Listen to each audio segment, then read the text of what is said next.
নমস্কাৰ আপোনালোকে চাই আছে অসম সংবাদ ২৪ ঘণ্টা।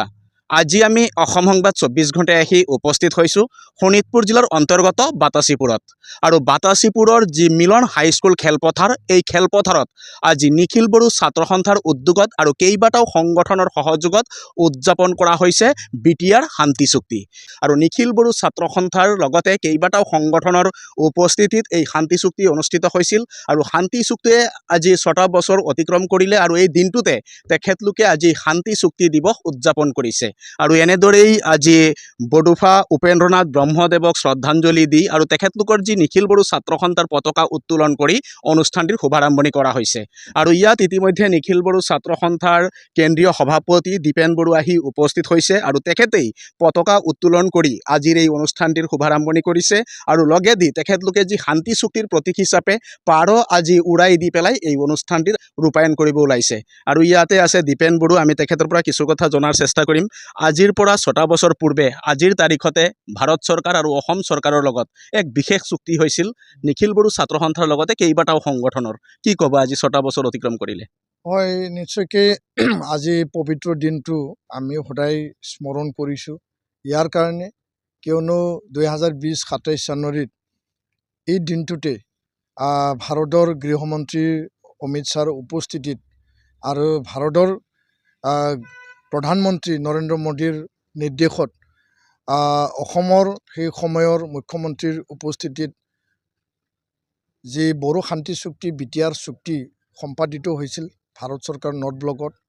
আৰু ইয়াত যিবিলাক কথা তাৰ সন্নিৱিষ্ট কৰা হৈছিল যে বড়োলেণ্ডবাসীৰ উন্নয়নৰ কথা, বড়ো জাতিৰ সৰ্বাংগীন উন্নয়নৰ কথা, আন আন জাতি জনগোষ্ঠীৰ অধিকাৰৰ কথা আজি ৬টা বছৰত কিছু দফা ৰূপায়ণ হ'ল, কিছু দফা ৰূপায়ণ হ'বলৈ এতিয়াও বাকী ৰৈ গ'ল। আৰু শ্বহীদসকলৰ বা বডোফা উপেন্দ্ৰনাথ ব্ৰহ্মই যি এটা সপোন দেখিছিল যে বড়ো জাতিক বিশ্ব দৰবাৰত প্ৰতিষ্ঠা কৰা, শ্বহীদসকলৰ যি আত্মবলিদান ত্যাগৰ বিনিময়ত আমাৰ যি সাংবিধানিক আৰু ৰাজনৈতিক অধিকাৰৰ এই কথাটো লৈ আজি পুনৰ আমি এই কথাটো দোহাৰিবলৈ বাধ্য হৈছোঁ যে চৰকাৰে যি প্ৰতিশ্ৰুতি দিছিল, কিছু প্ৰতিশ্ৰুতি পালন কৰিছে, কিছু প্ৰতিশ্ৰুতি তেওঁলোকে বিলম্ব কৰিছে। আৰু এই আজি বাতাচীপুৰ এই মিলন হাইস্কুলত আমি যি চুক্তি দিৱস আমি অনুষ্ঠিত কৰিছোঁ, এই শোণিতপুৰ আৰু বিশ্বনাথ জিলাৰ বহুতো গাঁও অন্তৰ্ভুক্ত কথা আছিল, ৬০খন গাঁওহে অন্তৰ্ভুক্ত কৰিলে, আন ২০০-৩০০ গাঁও আৰু সন্নিৱিষ্ট কৰিব লাগিছিল। এই কামটো এতিয়া আধৰুৱা হৈ আছে, ৬টা বছৰ মানে উকলি গ'ল। আনপিনেদি ৪০টা সমষ্টি এতিয়া পৰিষদীয় সমষ্টি আছে, এইটো ৬০টালৈ বৃদ্ধি কৰিব লাগে। শান্তি চুক্তি অনুযায়ী সংবিধানৰ ৬ষ্ঠ অনুসূচীক সংশোধন কৰি পেলাই অধিক ক্ষমতা সম্পন্ন মোৰ অটনমি, মোৰ ফাইনেন্সিয়েল পাৱাৰ BTC BTRক প্ৰদান কৰাৰ কথা আছিল।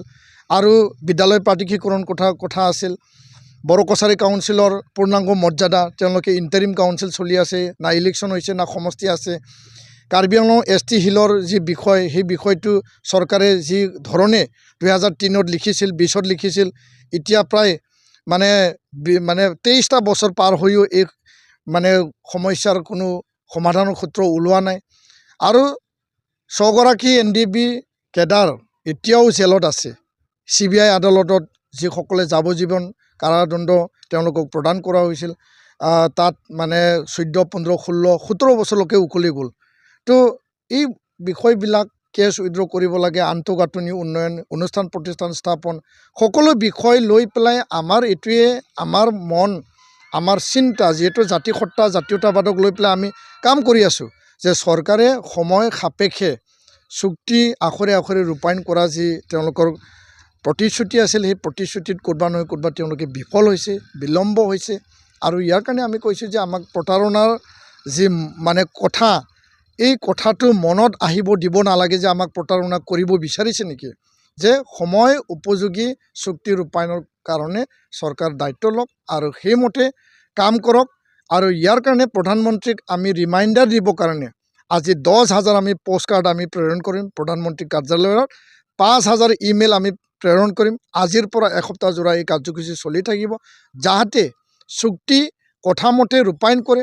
আৰু এই চুক্তিৰ যোগেদি বড়োলেণ্ড অঞ্চলত, বিটিআৰ অঞ্চলত বা অসমখনক বিভিন্ন প্ৰান্তত বসবাস কৰা বড়ো লোকসকলৰ লগতে আন আন জাতি জনগোষ্ঠীৰ অধিকাৰৰ কথাটো চৰকাৰে প্ৰদান কৰাৰ কাৰণে দায়িত্ব সহকাৰে কাম কৰক, সেইটোৱে আমাৰ আহ্বান। তাৰমানে এক কথাত ক'বলৈ গ'লে চৰকাৰে কথা দিয়া মতে সম্পূৰ্ণ কথা পূৰণ কৰিব পৰা নাই। চৰকাৰে কথা দিয়া মতে সম্পূৰ্ণ কথা তেওঁলোকে পালন কৰা নাই। কিছু কথা তেওঁলোকে পালন কৰিলে, কিছু কথা তেওঁলোকে বিলম্ব কৰিছে, তেওঁলোকে লেহেমীয়া কৰিছে। আৰু যেতিয়া লেহেমীয়া আৰু বিলম্ব হয় তেতিয়া চুক্তি স্বাক্ষৰকাৰী দল সংগঠনৰ মাজত এই চুক্তিৰ মানে বিনিময়ত যি আমি আশা কৰিছিলোঁ, যি আমাৰ আকাংক্ষা আছিল, সেইটো যদি আমি সময়ত যদি নাপায় বা হৈ নুঠে, তেতিয়াহ'লে ইয়াত চুক্তিক লৈ পেলাই প্ৰশ্ন কিছু থাকে যে চৰকাৰে কিয় প্ৰতিশ্ৰুতি প্ৰদান কৰিলে, কিয় তাত লিখিত আকাৰে আমাক কথা দিলে আৰু লিখা পিছত ৰূপায়ণ কিয় নকৰিলে, সেই কথাটো। ধন্যবাদ। হয়, ইতিমধ্যে শুনিলে কেন্দ্ৰীয় তথা ৰাজ্য চৰকাৰে কেইবাটাও প্ৰতিশ্ৰুতি দিছিল যদিও তেখেতলোকে প্ৰতিশ্ৰুতি মতে কিন্তু সম্পূৰ্ণ কাম কৰি তোলা নাই। আৰু এই অভিযোগ উত্থাপন কৰিছে আজি দীপেন বড়ুৱে। শোণিতপুৰ জিলাৰ সভাপতি ইনুছ মুছাহাৰীৰ পৰাও আমি কথাখিনি জনাৰ চেষ্টা কৰিম।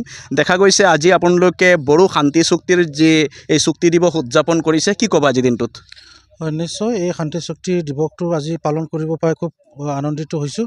আৰু আমি আশা ৰাখিছোঁ খুব অতি সোনকালে আমাৰ যি এই চুক্তি এইটো সন্মান জনাই অসম চৰকাৰ, ভাৰত চৰকাৰে ৰূপায়ণ কৰিব। তো আজি যিখিনি অলপ আগত আমাৰ নিখিল বড়ো ছাত্ৰ সন্থাৰ সভাপতি দীপেন বড়ো ডাঙৰীয়াই ইতিমধ্যে কৈছে যে বহুত চুক্তিৰ যিখিনি দফা বহুতখিনি ৰূপায়ণ হৈছে বা বহুতখিনি হোৱা নাই। তো যিখিনি আধৰুৱা আছে সেইখিনি যাতে সোনকালে অসম চৰকাৰে দায়িত্ব লৈ পেলাই যাতে এইটো ৰূপায়ণ কৰে।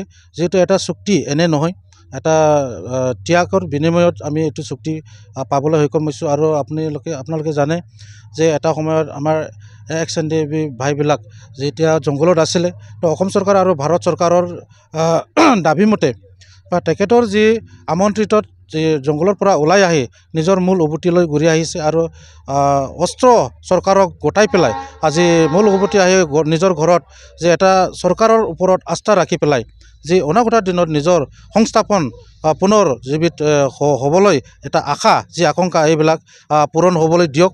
আৰু এটি যি XNDPবিলাকৰ যি আকাংক্ষা আজিলৈকে পূৰণ হোৱাটো আমি দেখা নাই। বহুতখিনি মানুহে ৰিহেবিলিটেশ্যন পাইছে, বহুতখিনিয়ে পোৱা নাই। বহুতখিনি এক্স ৰিক্সা পাইছে, বহুতখিনি এক্স ৰিক্সা আজিলৈকেও বাকী আছে। তো আমি দাবী জনাইছোঁ নিখিল বড়ো ছাত্ৰ সন্থা শোণিতপুৰ জিলা এপছৰ পৰা যে অতি সোনকালে XNDPবিলাকৰ যি সমস্যা সেইটো সমাধান কৰিব লাগে। আৰু যিখিনি গাঁও অন্তৰ্ভুক্ত কৰিব লাগে সেইটো এটা পেজতে সোমাই পেলাই যাতে এই চেপ্টাৰটো ক্ল'জ কৰিব লাগে। আৰু যিখিনি BKWACৰ যিখিনি সীমা নিৰ্ধাৰিত কৰিব লাগে, এইখিনি সীমাও যাতে অতি সোনকালে নিৰ্ধাৰিত কৰি পেলাই সমষ্টি ঠিক কৰি দিব লাগে। আৰু BKWACত এটা পূৰ্ণাংগ এটা কাউন্সিল গঠন কৰিব লাগে বুলি আমি শোণিতপুৰ জিলা নিখিল বড়ো ছাত্ৰ সন্থাৰ পৰা দাবী জনাইছোঁ। হয়, ইতিমধ্যে শুনিলে নিখিল বড়ো ছাত্ৰ সন্থাই আজি কেইবাটাও দাবী উত্থাপন কৰিছে আৰু পুনৰ পুৰণি কথাসমূহ চৰকাৰক সোঁৱৰাইছে। আৰু এনেদৰেই আজি তেখেতলোকৰ যি শান্তি চুক্তি দিৱস উদযাপন কৰা হৈছে এই মিলন হাইস্কুল খেলপথাৰত। আৰু ইয়াতে আছে বড়ো সাহিত্য সভাৰ সাধাৰণ সম্পাদকো, আমি তেখেতৰ পৰাও এই অনুষ্ঠানটিৰ বিষয়ে কিছু কথা জনাৰ চেষ্টা কৰিম। আজি দেখা গৈছে দিনজোৰা কাৰ্যসূচীৰে উদযাপন কৰা হৈছে বড়ো শান্তি চুক্তি অৰ্থাৎ BTR চুক্তিৰ চুক্তি দিৱস। কি ক'ব আজি দিনটোত? নমস্কাৰ যাচিছোঁ পোনপ্ৰথমে। আমি সকলোৱে জানো যে ইতিমধ্যে বড়োসকলে তিনিটা ৰাজনীতিৰ যি চুক্তি সেইটো হৈ গ'ল। 1993 এটা চুক্তি হৈ গ'ল, যাক আমি BAC বুলি কোৱা হয়। আৰু তাৰপিছত 2003 সেইটো BTC চুক্তি, আৰু 2020 আজিৰ দিনত অৰ্থাৎ 27 জানুৱাৰীত BTR চুক্তি কৰা হৈছিল। আৰু এই চুক্তি কৰা হৈছিল যে আমাৰ ভাৰত চৰকাৰ, আসাম চৰকাৰ আৰু আমাৰ এপছু আৰু UBPO লগতে আমাৰ 4টা যিটো নেকি NDP ফেকশ্যন আছিলে, তাৰ দ্বাৰা আমি বিচাৰিছিল যে যিটো চুক্তি হৈ গ'ল, এই চুক্তিৰ দ্বাৰা বড়োসকলৰ যিবিলাক বহু বছৰ আশা আকাংক্ষা এইবিলাক পূৰণ কৰা হ'ব। আমি ইতিমধ্যে দেখিবলৈ পাইছোঁ যে কেইটামান চুক্তি ইতিমধ্যে সেইটো ৰূপায়ণ কৰা হৈছে, কিন্তু চুক্তি এতিয়াও যিবিলাক দফা আছে এই কিছুমান দফাবিলাক আজিলৈকে ৰূপায়ণ কৰা হোৱা নাই। আৰু আমি আশা কৰিছোঁ যিহেতু চুক্তি কৰা হয় ৰূপায়ণ কৰিবৰ কাৰণে, আৰু যেতিয়া নেকি ৰূপায়ণ কৰা নহয় তেতিয়া মেছেজটো বেলেগ যাব বিচাৰে। আৰু আমি আশা কৰিছোঁ যিহেতু বড়োসকলে আজি শান্তি বিচাৰি পেলাই চুক্তি কৰিছে, আৰু আজি যিমানখিনি উগ্ৰপন্থী আছিল এটা সময়ত এই উগ্ৰপন্থী আজি নাইকিয়া হৈছে, সেইটো কাৰণে আমি এটা ভাল মেছেজ আমি দিব বিচাৰিছোঁ। ইয়াৰ দায়িত্ব কিন্তু ভাৰত চৰকাৰৰ আছে, আসাম চৰকাৰৰ আছে। আৰু যিবিলাক চুক্তি কৰিছে এই চুক্তি কৰা যিবিলাক সংগঠন তেওঁলোকৰ যাতে এটা বিশ্বাসত আনিব পাৰে যে বড়োসকলে হয় যিটো চুক্তি কৰিছিল ইয়াৰ ফলাফল আমি পাইছোঁ, এইবিলাক ফলাফলটো পোৱাটো আমি বিচাৰিছোঁ। আমি বড়ো সাহিত্য বা আমি চুক্তি কৰা নাই, কিন্তু আমি বিচাৰোঁ যে বড়োসকলৰ মাজত যিবিলাক চুক্তি ইতিমধ্যে হৈ গ'ল এই চুক্তিবিলাক আকৰে আকৰে মানে পালন কৰাটো আমি বিচাৰোঁ। হয়, ইতিমধ্যে শুনিলে যিহেতু বড়ো কেইবাটাও সংগঠনৰ উপস্থিতিত কেন্দ্ৰীয় আৰু ৰাজ্য চৰকাৰে এক বিশেষ চুক্তি কৰিছিলে আৰু বিটিআৰ শান্তি চুক্তি কৰিছিলে আৰু আজি 6টা বছৰ অতিক্ৰম কৰিলে আৰু আজিৰ তাৰিখতে অনুষ্ঠিত হৈছিলে এই শান্তি চুক্তি আৰু শান্তি চুক্তি পাৰ হৈ গ'ল আজি 6টা বছৰ, কিন্তু তেখেতলোকৰ বহুতো দাবী এতিয়াও সম্পূৰ্ণ হৈ উঠা নাই বা পূৰণ কৰা নাই চৰকাৰে। এই অভিযোগ আজি বড়ো সাহিত্য সভাকে আদি কৰি নিখিল বড়ো ছাত্ৰ সন্থাৰ লগতে কেইবাটাও সংগঠনৰ। আৰু আমি দেখুৱাই আছোঁ সামগ্ৰিক পৰিৱেশ এনেদৰেই বিভিন্ন প্ৰান্তৰ পৰা নিখিল বড়ো ছাত্ৰ সন্থাৰ প্ৰতিনিধি আহিছে আৰু সকলোৱে সমিল মিলেৰে এই অনুষ্ঠানটি আজি উদযাপন কৰিছে। সঁচাই আজি এই মিলন হাইস্কুল খেলপথাৰত এক উৎসৱমুখৰ পৰিৱেশ দেখিবলৈ পোৱা গৈছে, কিয়নো আজিৰ দিনটোৰ পৰাই তেখেতলোকে শান্তিৰ পথলৈ আহিছিল আৰু সকলো জাতি জনগোষ্ঠীৰ লগত সমন্বয় আৰু ভাতৃত্ববোধৰ কাৰণে তেখেতলোকে আগবাঢ়ি আহিছিল আৰু সেই প্ৰতীক হিচাপে তেখেতলোকে আজি আকাশত পাৰ উৰাই দি বেলুন উৰাই দি আজি তেখেতলোকে শান্তিৰ বাৰ্তা দিছে চৰকাৰক আৰু চৰকাৰক আজিৰ দিনটোত পুনৰ আহ্বান জনাইছে চৰকাৰে কথা দিয়া মতে কাম কৰক আৰু চৰকাৰে কাম কৰি তেখেতলোকৰ যিসমূহ এতিয়াও আশা থাকি গ'ল, যিসমূহ দাবী এতিয়াও পূৰণ নোহোৱাকৈ থাকি গ'ল, এই দাবীসমূহ পূৰণ কৰক তাৰে কামনা কৰিছে। আৰু আমি দেখুৱালোঁ সামগ্ৰিক পৰিৱেশ মিলন হাইস্কুল খেলপথাৰৰ পৰা আৰু সকলোৱে অসম সংবাদ 24 ঘণ্টা চাই থকাৰ কাৰণে মই প্ৰশান্ত বৈশ্যই মিলন হাইস্কুল খেলপথাৰৰ পৰাই সকলোলৈ অভিবাদন জ্ঞাপন কৰিছোঁ।